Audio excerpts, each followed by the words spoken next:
인사 나누시죠. 주의를 환영하고 축복합니다. 네, 은혜 받으시기 바랍니다.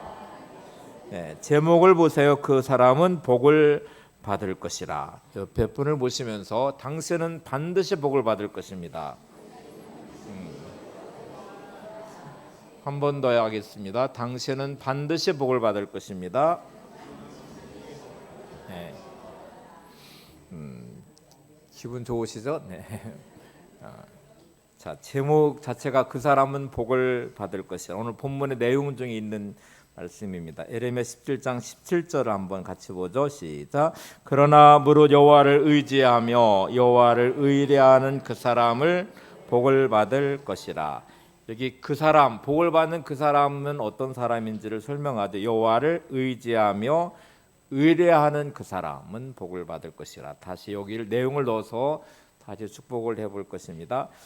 여호와를 의지하며 의뢰하는 당신은 반드시 복을 받을 것입니다. 시작.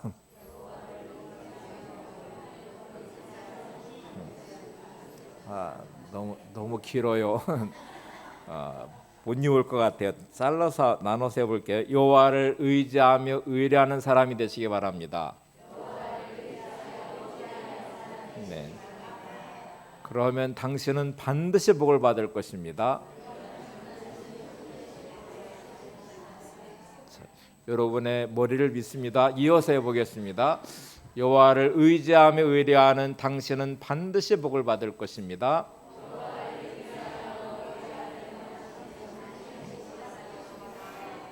네, 자, 여기까지는 좋았어요. 이제 현실로 딱 돌아가 보면 내가 진짜 그 사람이 맞는지, 옆에 분 한번 보시고 옆에 있는 분이 그 사람이 맞는지, 이건 좀 별개의 문제죠. 진짜 여호와를 의지하며 의뢰하는 사람인지를 한번 이제 일단 생각을 해보시고, 사람은 태어나서 한평생 절대로 혼자 살아갈 수 없습니다.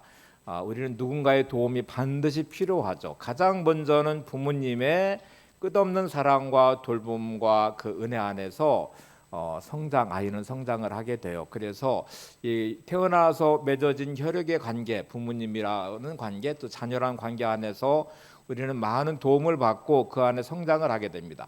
부모님의 사랑과 도움만으로 인생은 또 살 수 없습니다. 또 좋은 스승도 만나셔야 되고, 좋은 친구도 만나셔야 되고, 좋은 배우자도 만나셔야 되고, 이렇게 좋은 사람들을 만날 때 좋은 인생이 되고, 그때 우리는 관계 안에서 많은 것들을 누리며 살아가게 되죠.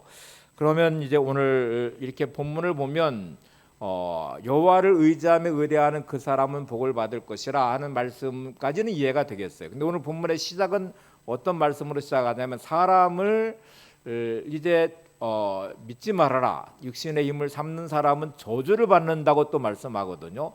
이게 이제 저주받는 인생에 대한 그 내용이 사람을 의지하는 것, 사람을 믿는 것, 또 육신의 힘을 의지하는 사람이 저주를 받는다는데, 지금 뭐가 안 맞는 듯 보이잖아요. 이 내용도 한번 확인해 볼까요? 에레미야 17장 5절을 보세요.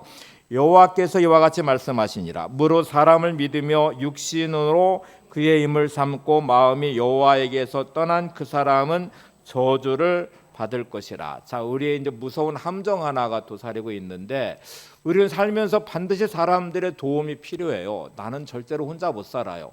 태어나는 아이는 부모님의 절대적 도움과 사랑과 돌봄 안에 성장하게 되고, 학교에 들어간 학생은 반드시 스승의 선생님의 도움으로 지식을 쌓아가야 되고, 또 관계 안에서 우정의 관계가 삶을 더 풍성하게 만들고, 배우자를 잘 만나야 가정이 행복하고, 뭔가 이렇게 관계는 너무나 중요한데 왜 사람을 의지하는 것, 사람을 믿는 것, 육신의 힘을 삼는 게 저주를 받는 내용이 될까?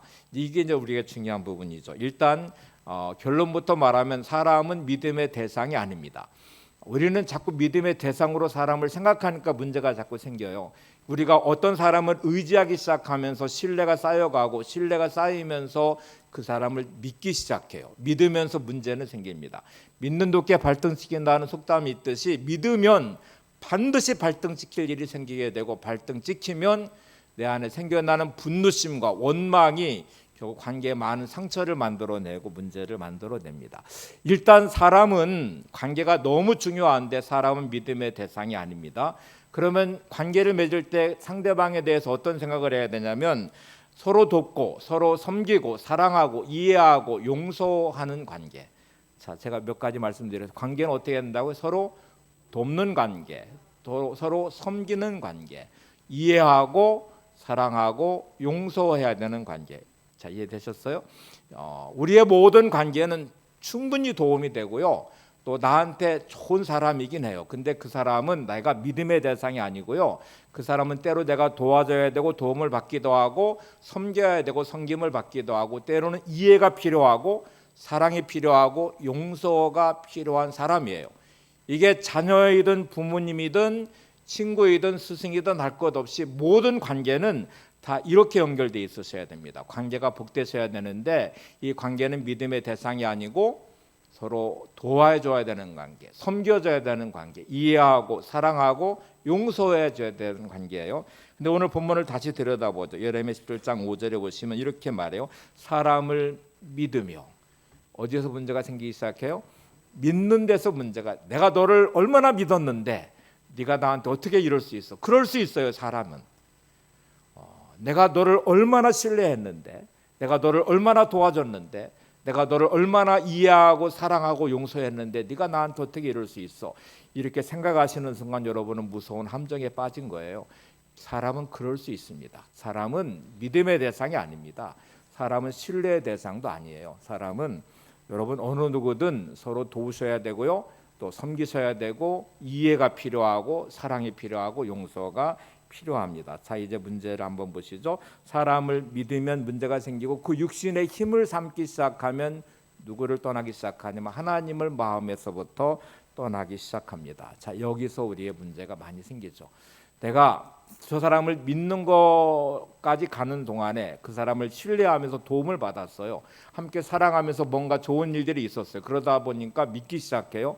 믿고 그 사람을 나의 힘으로 삼아서 살기 시작하니까 내 마음으로부터 하나님을 떠나기 시작합니다. 하나님을 믿어야 되는데 믿음의 대상이 바뀌어버렸어요. 하나님을 신뢰해야 되는데 신뢰의 대상도 바뀌었어요. 하나님을 의지하면서 내가 진짜 힘들고 어려울 때 사람을 믿을 만한 대상이 안 돼. 그러니 하나님을 믿고 의지하며 기도하고 하나님의 도움을 구하는 대로 가야 되는데 그 시간을 사람을 찾기 시작하고 사람을 만나고 도움을 구하기 시작하고 그리고 육신을 힘을 삼아서 내 문제를 풀려고 시작하면서 결국 나의 믿음의 결핍이 생기기 시작하고요.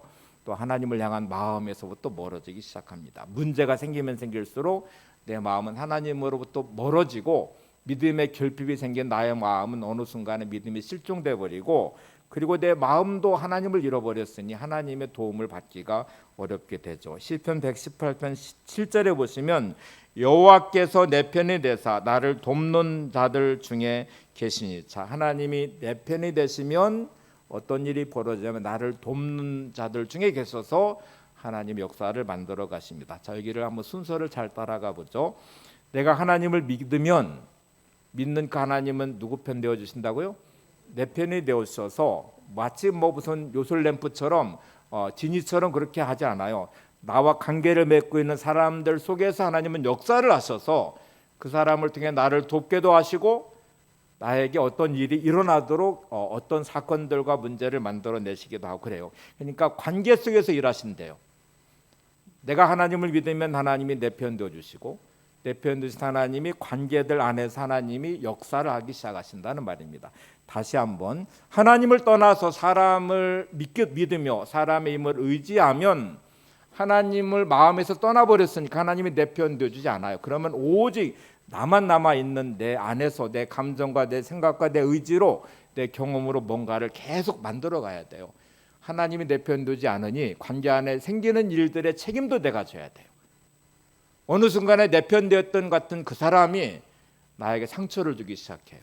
나를 도울 것 같았던 힘이 되었던 그 사람이 나의 삶을 회방놓기 시작해요. 나를 배신해요. 내 발등을 찍기 시작해요. 그래도 하나님은 내 안에 역사하지 않습니다. 하나님은 내 편이 아니시니까. 자, 이제 이해가 되셨어요? 삶의 두 가지 방식을 잘 이해하셔야 됩니다. 사람을 의지하고 사람을 믿고 육신의 힘을 삼고 살아가는 사람들이 있습니다. 이 사람들은 마음에서부터 하나님을 떠나고 있습니다.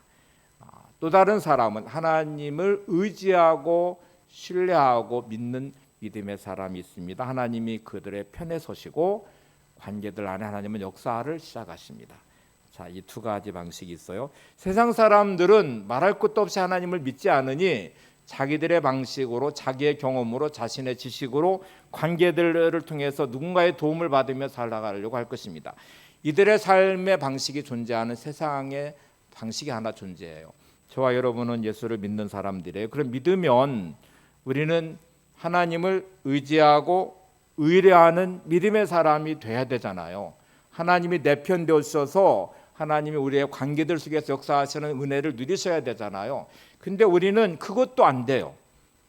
믿는다고 하면서 여전히 세상을 따라가고 흉내내고 세상 사람들의 방식을 따라서 내 경험과 내 지식과 내 관계들 영역 안에서 분주하게 문제를 풀어가려고 애쓰고 노력하면서 살아갑니다. 이게 얼마나 위험한지도 인식을 잘 못해요. 그리고 마치 그게 당연한 것처럼 여겨요. 왜냐하면 주일날 교회 오잖아요. 예배를 드리고 있어요. 그리고 나는 믿는 사람이라고 착각하고 있어요. 실제로는 믿는 사람이 아니거든요. 외형적으로는 믿음이 있는 사람이고 종교인인 것처럼 보여져요. 그런데 직분도 있어요. 근데 그의 삶은 하나님을 의지하지도 않고 의뢰하지도 않고 믿지도 않아요. 여전히 그는 세상 사람들과 똑같은 방식으로 사람들을 믿고 있어요. 사람들 육신의 힘으로 삼아서 그들의 도움으로 살고 있어요. 그리고 그들의 방식으로 열심히 살아가고 있는 나는 하나님으로부터 마음이 떠나기 시작했어요. 그러니 이게 얼마나 심각한 문제예요. 오늘 이 내용들이 이제 오늘 예레미야 될 주 내용인데 이사야서에 보시면 2장 3장에 하나님의 백성이고 예루살렘 성전에서 예배하고 제사를 드리고 있고 율법이 그들 안에 있고 누가 보더라도 하나님 백성이에요. 누가 보더라도 하나님이셔요. 그리고 성전도 있고 제사도 드려요. 근데 어느 순간부터 하나님은 이 예루살렘을 저주하기 시작하세요. 선지자를 보내면서 멸망시키겠대요. 하나님을 섬기는 이스라엘 백성들을 저주하시고 심판하시겠대요. 나라를 멸망시키시겠대요.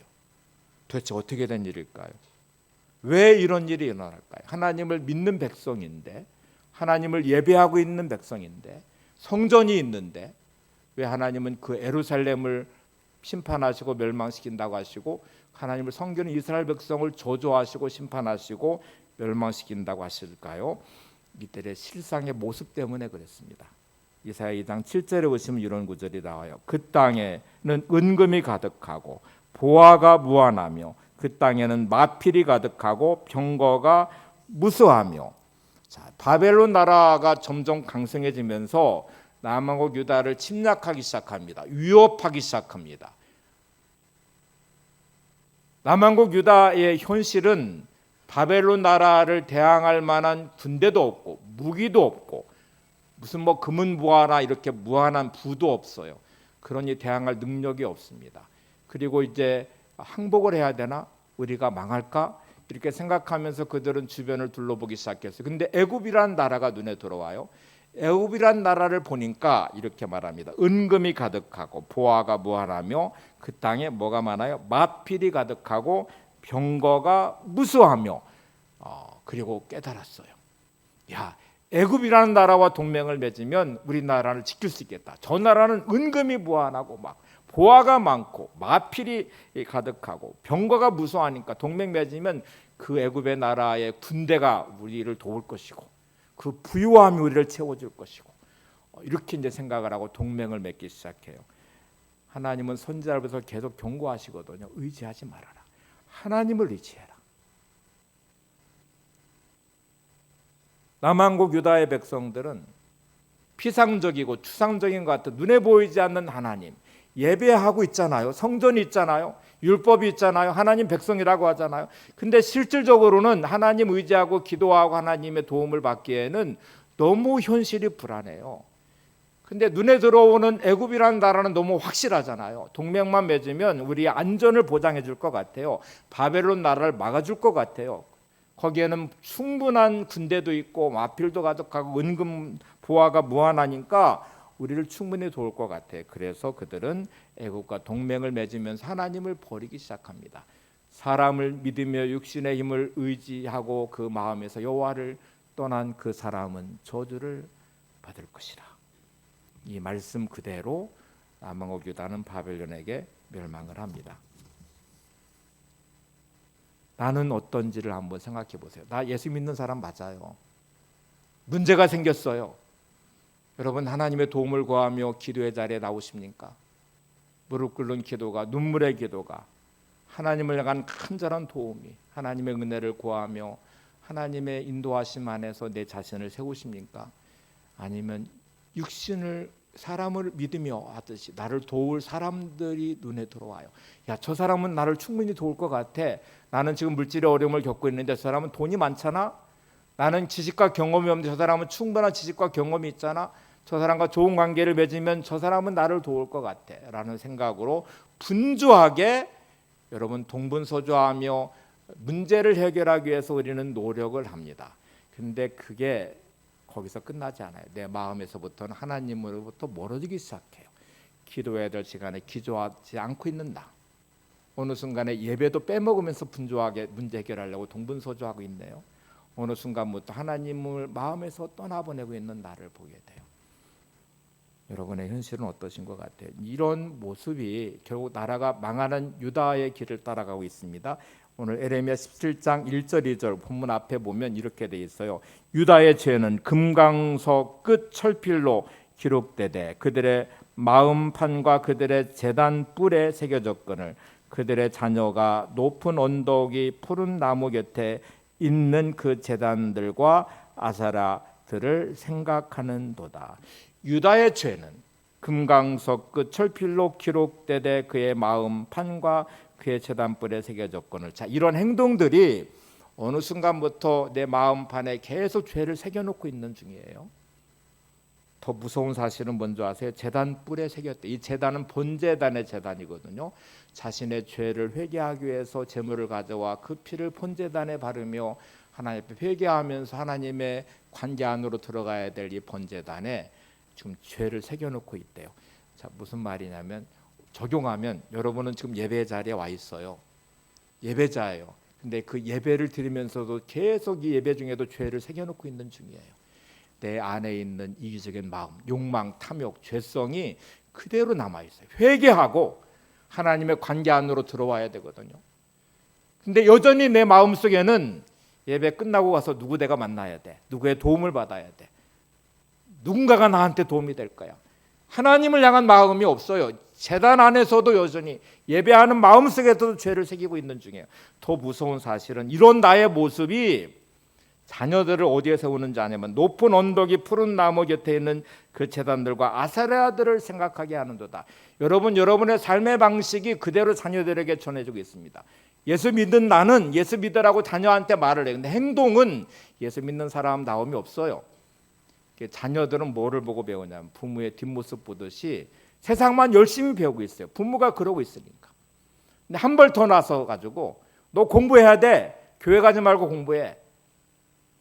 너 성공해야 돼. 그러니까 모든 세상의 방식은 열심히 가르쳐요. 근데 신앙은 하나도 가르치지 않아요. 하나님 앞에 무릎 꿇는 자녀로 가르치지 않아요. 기도하는 자녀로 가르치지 않아요. 말씀에 세워지는 자녀로 가르치지 않아요. 그러니까 그 자녀는 한술 더 떠서 이제 언덕 위에서, 높은 산 위에서 아세라 우상을 섬기는 자녀가 되어버렸어요. 믿음의 세대를 이어가지 않는 가정에는 희망이 없습니다. 여러분, 자녀가 세상의 길로 열심히 가고 있는데 그 자녀가 괜찮대요. 잘 되라고 응원하고 한술 더 떠서 막 밀고 있어요. 세상 속으로. 그 자녀를 하나님의 품으로 돌아오게 한 눈물의 기도가 없는 부모, 자녀를 말씀 위에 세우지 않으려고 하는, 그게 마치 당연한 것처럼 이제 내 말도 안 들어요 그러고 포기하고 있는 부모의 그 자녀는 도대체 어디서 구원을 받아야 돼요? 어디서 하나님을 배우셔야 돼요? 어디에서 말씀 위에 세워져야 돼요? 이게 남한국 유다의 멸망의 정말 무서운 자리였습니다.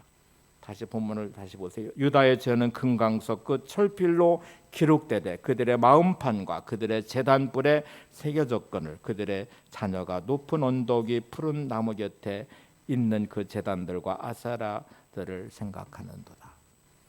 제가 예전에 한번 말씀드렸는데 이제 서울 강남에 제가 청년부 담당을 했었는데요. 학생회를 담당하는 전도사가 저희가 하소연을 해요. 학생회가 잘 안 모여진대. 주일날 모이는데. 그래서 거기에 장로님 아들들이 있었거든요. 그래서 주일날 예배를 드리도록 좀 교회 보내주세요 했더니 막 화를 내면서 고3이 내를 무슨 교회 나오라고 하냐고. 지금 공부해야 되는데. 장로님이 그러고 있더래요. 근데 여러분이 아이들을 떠밀고 있습니다. 세상 속으로. 우상 숭배하라고. 세상을 배우라고. 믿음의 자리에 세우지 않는 부모. 그러면서 나는 교회 집사고 권사고 장로고 목사래요. 이게 얼마나 아이러니한 일이에요. 자, 이런 인생들을 향하여 성경은 이렇게 말합니다. 예레미야 17장 6절을 보세요. 그는 사막의 떨기나무 같아서 좋은 일을 보는 것을 보지 못하고 광야 간조한 곳 건전한 땅 사람이 살지 않는 땅에 살리라. 앞에 우리는 어떤 구절을 5절에서 봤냐면 사람을 믿으며 육신의 힘을 의지하여 그 마음에 하나님을 여호와를 떠난 그 사람은 저주를 받을 것이라. 이게 5절 말씀이에요. 그리고 6절에 그는 사막의 떨기나무 같아서 이렇게 말합니다. 사막에 가면 떨기나무가 있는데 떨기나무는 이제 우기가 되면 비를 머금어요. 그리고 씨앗이 발화를 해서 아주 화려하게 이렇게 성장을 합니다. 그래서 잎이 푸르고 또 아주 잘 자라는 것처럼 보여요. 근데 지금 뿌리가 깊이 내리지 않았기 때문에 그 건조한 땅, 건기가 되면서 메마른 땅에 사막의 그 바람을 맞으면서 메말라 가지고 어느 순간에 뿌리째 뽑혀서 날아가 버려요. 이게 떨기나무의 운명입니다. 많은 사람들이 하나님을 의지하는 믿음의 뿌리를 내리지 않고 사람을 믿기 시작하고 육신의 힘을 삼아서 마음에서 하나님을 떠나는 삶을 살아요. 그 겉에서 볼 때는 잘 되는 것 같아요. 그 사람의 도움을 받아서 뭔가 내 뜻대로 뭔가 되는 잎이 푸르러진 것처럼 줄기가 나오고 뭔가 화려하는 듯이 보여요. 그러면 잘 되는 것처럼 보이지만 그 사람은 뿌리가 일단 없어요. 그러면 사막의 건조함이 불어오는 건조한 바람이 어느 순간에 그 잎을 말라버릴 것이고 뿌리채 뽑혀서 그거를 끝나게 될 것입니다. 뭐를 보지 못한다고 말하고 있어요? 나무 같아서 좋은 일이 오는 것을 보지 못하고 광야 간조한 곳 건건한 땅 사람이 살지 않는 땅에 살게라. 마치 그렇게 돼버린대요. 이파리들은 날이 건조해지기 시작하면서 점점 둘둘둘 말리기 시작합니다. 생존을 위한 본능이에요. 점점 말려지는 이파리는 가시처럼 변해요. 그리고 그 가시는 찌르기 시작해요. 사람의 도움을 구하고 사람의 힘으로 살아가는 사람들은 마음에서 하나님을 떠나며 잘 될 때는 좋은 사람이에요. 그리고 여유가 있는 것 같아요. 힘들고 어려운 일을 만날 때, 사람들이 주변에 떨어져 나가기 시작할 때, 더 이상 도움이 되지 않은 사막 같은 인생으로 변하기 시작할 때 그의 삶은 가시처럼 돌변하기 시작하고 누군가를 찌르기 시작합니다. 미움의 가시로, 분노의 가시로, 원망의 가시로 찔러서 상처를 내고 고통을 주기 시작해요. 그리고 점점 그의 인생은 메말라져 가서 뿌리째 뽑히는 불행한 인생으로 전락하는 경우들이 많아요. 비틀즈라고 하는 세계적 락그룹이 있습니다. 너무 유명한 1960년 영국의 잉글랜드 리버풀에서 조직된 락그룹인데요. 얼마나 유명한지 이렇게 음반 12개를 7년 동안 냈다고 하는데 10억 장의 음반이 판매됐대요. 공연하는 수입료만 말고 음반만으로도 수백억의 돈을 벌었다고 합니다. 어마어마한 부를 얻었어요. 인기도 어마어마하게 많았어요. 이 비틀즈 그룹을 만든 사람이 존 레논이라는 사람인데 존 레논은 아버지 없이 불우한 가정에서 태어나서 교회를 열심히 다니는 착한 아이였어요. 그러니까 위로받을 수 없는 세상에서 있다가 교회에 오면 사랑받고 또 거기서 부르는 찬송가가 너무 좋고 그래서 교회 안에 늘 생활하면서 그는 위로와 힘을 얻었고 너무 감사하게 존 레논은 작곡에 재능이 있었어요. 그러니까 찬송이 너무 좋고 그 멜로디에 익숙하면서 음악에 익숙해지면서 작곡을 하기 시작했는데 이게 재능이 있어서 많은 곡들을 작곡하기 시작했고요. 그 안에서 폴 맥카트니라고 하는 기타 치는 교회 청년을 만나게 되고 이제 팀을 만들었고 거기에 조지 에디슨, 링고스타까지 연합해서 4명의 이 단원이 돼서 비틀즈라는 그룹을 만들고 어마어마한 인기를 얻게 됐습니다. 1966년 3월 4일 날 기자회견 중에 그는 이렇게 말했습니다. 존 레논이 이제 우리는 이제 예수보다 더 유명한 사람들이 되었다. 불우한 환경에서 믿음을 가졌던 한 소년, 청년, 그리고 그 안에 작곡의 재능이 발현되면서 거기에 같이 기타를 치는 그 찬양단의 멤버와 함께 그룹을 만들고, 그리고 유명한 락 그룹 비틀즈가 됐고요. 세계적으로 유명한 사람이 됐어요.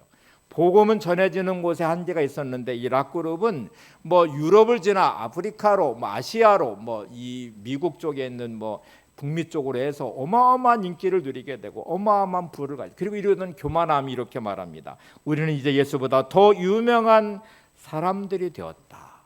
신앙도 버리고 믿음도 버리고 세상의 인기와 부귀에 빠져버린 존 레논. 결론을 한번 보실래요? 1980년 12월 8일 날 비틀즈는 멤버였던 존 레논은 마크 제프만이라는 사람에 의해서 총에 맞아 죽게 됩니다. 8발을 쏴서 존 레논이 죽게 되는데, 마크 제프만이 뭐라고 말했냐면 존 레논을 너무 좋아했대요. 너무 좋아하고 추앙하다가 어떤 생각을 했냐면, 존 레논이 가졌던 이 인기가 있는데 내가 존 레논을 죽이면 영혼이 나의 영웅이 되고 나는 존 레논보다 더 유명한 인기 있는 사람이 될 거라는 생각으로 죽였대요.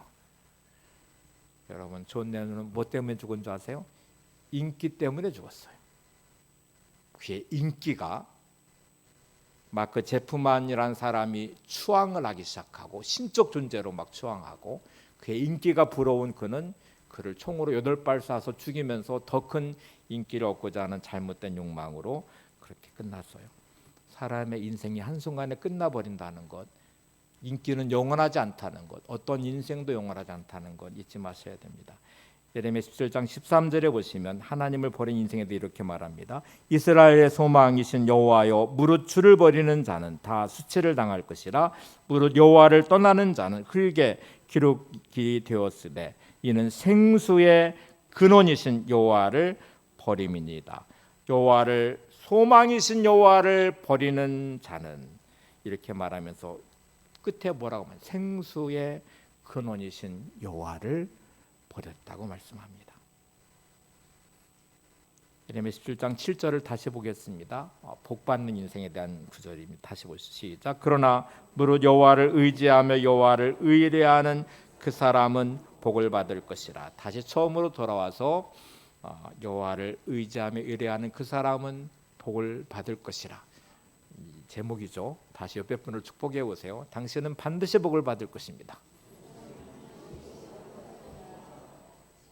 조건이 뭐예요? 여호와를 의지하고 의뢰하는 당신은. 자, 그러면 이제 질문을 한번 해봐요. 여호와를 의지하고 의뢰한다는 게 뭐예요?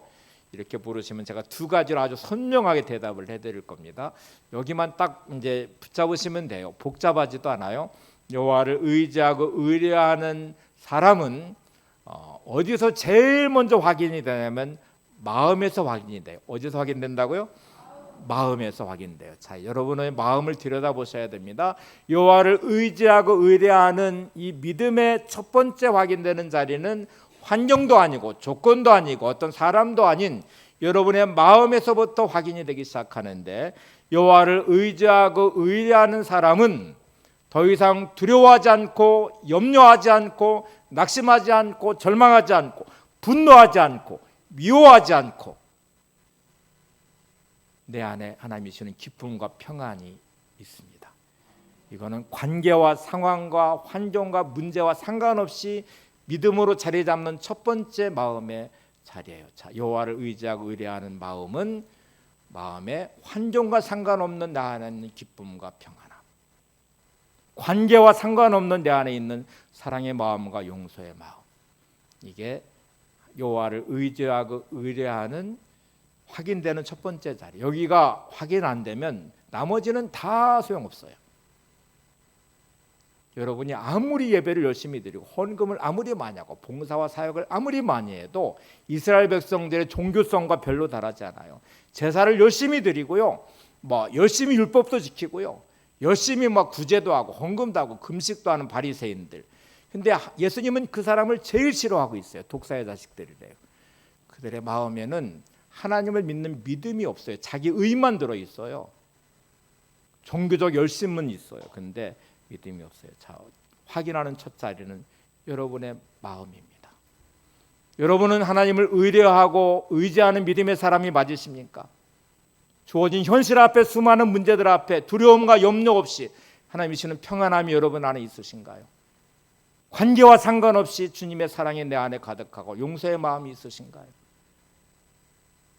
주시는 하나님의 평강이 내 안에 있으신가요?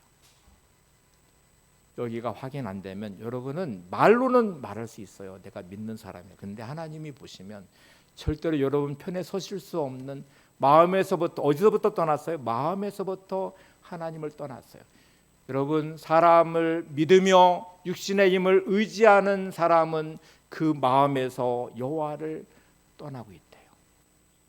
그 사람이 저주를 받는데요. 그럼 회복도 어디서부터 시작돼야 돼요? 마음에서부터 시작되셔야 돼요. 여기는 누구도 대신할 수 없는 여러분의 마음입니다. 여러분의 마음은 여러분이 지키셔야 돼요. 찬송가 408장 1절을 보세요. 나 어느 곳에 있든지 늘 마음이 편하다. 주 예수 주신 평안함 늘 충만하도다. 나의 마음속이 늘 평안해. 나의 마음속이 늘 평안해.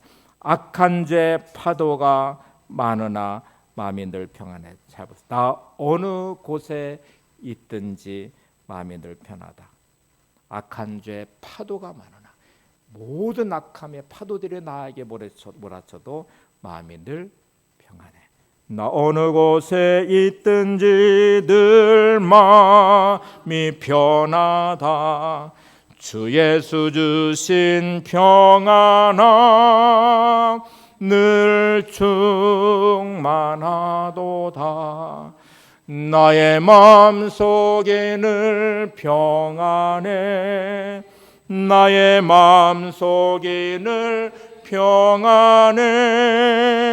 악한 죄 파도가 많으나 마음이 늘 평안. 한 번 더 부르죠. 나 어느 곳에 있든지 늘 마음이 편하다. 주 예수 주신 평안함 늘 충만하도다. 아멘. 나의 마음속에 늘 평안해. 나의 마음속에 늘 평안해. 악한 죄 파도가 많으나 마음이 늘 평안해. 여러분, 복잡하게 생각하시면 안 돼요. 인생은 단순화시키는 게 중요합니다. 하여튼 어떤 일이 일어나든, 어떤 관계 안에 무슨 일이 일어나든 지금 나의 마음은 평안하셔야 돼요. 기쁨이 있어야 돼요. 왜냐하면 내가 하나님을 의지하고 의뢰하기 때문에. 여러분이 혹시 사람을 믿으며 육신의 힘을 의지하고 혹시 살아가는 삶의 방식이라면 마음에서부터 하나님을 떠나고 있는 중입니다. 그리고 그 마음은 역시 불안하고 두렵고 염려하게 되고, 때로는 환경과 문제 앞에 낙심하고 절망하고, 관계들 앞에서 상처받은 마음을 부여안고 미움과 분노로 치를 떨기 시작해요. 거기는 절대로 하나님을 의지하고 의뢰하는 자리가 아니고요, 믿음의 자리도 아니에요. 그리고 하나님을 마음에서 떠나고 있는 자리이기 때문에 거기에 끝은 그 사람은 저주를 받을 것이라. 떨기나무 같은 인생이에요. 믿음의 뿌리가 없는 삶의 모습이에요. 자, 여러분, 마음이 잘 회복이 되셔 이 믿음의 자리가 확인되면 이제 복을 받을 수 있는 중요한 첫 자리를 일단 만들어 놨어요. 참 잘하셨습니다. 그리고 이 첫 자리에 중요한 마음을 부여잡고 마음을 가지고 주시는 평강과 기쁨을 가지고 이제 뭘 하셔야, 두 번째를 하셔야 돼요. 따라서 해보자. 순종의 삶을 살겠습니다. 뭐를 해야 된다고요? 순종의 삶을 삽니다. 사람을 믿으며 육신의 힘을 의지하면 사람들의 말에 귀를 기울이고 세상의 방식에 귀를 기울이고 내 경험과 지식과 지혜를 따라서 살아가는 삶의 방식을 갖습니다. 하나님을 믿는 믿음으로 내 자신을 세우셨다면 내 안에 평안한 마음과 함께 두려움과 염려가 없이 믿음의 하나님을 신뢰하는 믿음으로 설 거예요. 그러면 누구의 말이 내 귀에 들어오기 시작하면 하나님의 말씀이 나의 귀에 들리기 시작하고 내 마음에 담기고 그리고 말씀에 순종하는 삶을 시작하게 됩니다. 자, 여러분 하나님 말씀이 옳다는 것도 알아요. 하나님이 전능하시다고도 말하고 전지하시다고도 말하고 하나님의 주권을 말해요. 근데 삶에서는 말씀이 무시되고 있어요. 말씀을 따라 살지 않아요. 분노하고 화를 내면 내 마음이 있는데 하나님 말씀에 용서라는 말씀이 절대로 내 마음에 들어와서 순종하지 않아요.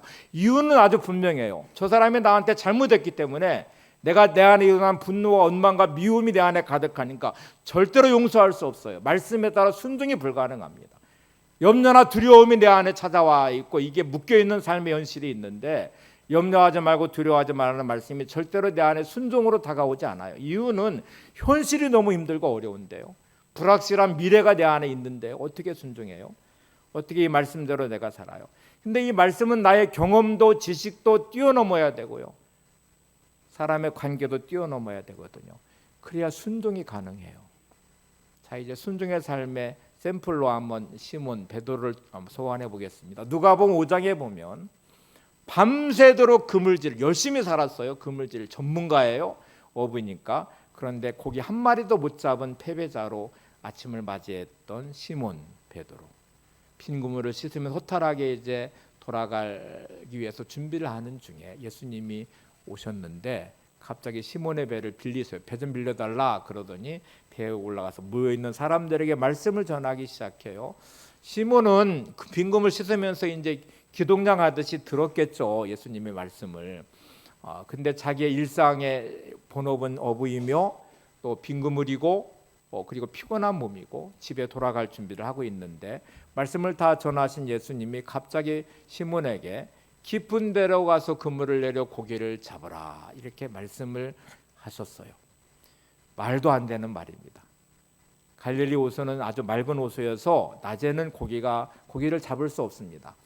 그래서 밤에 횃불을 켜놓고 모여드는 고기에 그물을 내려서 고기를 잡는 게 어부들의 오랜 전통이고 경험이고 그래서 시몬 베드로는 그렇게 지난 밤도 고기를 잡았는데 빈 그물이었어요. 빈 그물을 다 씻어 갈 준비를 끝내놨는데 갑자기 예수님, 이분은 갈릴리에서 고기 잡는 어부도 아니에요. 소위 말하는 전문가도 아니고 경험도 없어요. 말도 안 되잖아요. 근데 시몬이 예수님 말을 쭉 듣고 난 다음에 이렇게 대답을 합니다. 누가복음 5장 5절을 보세요.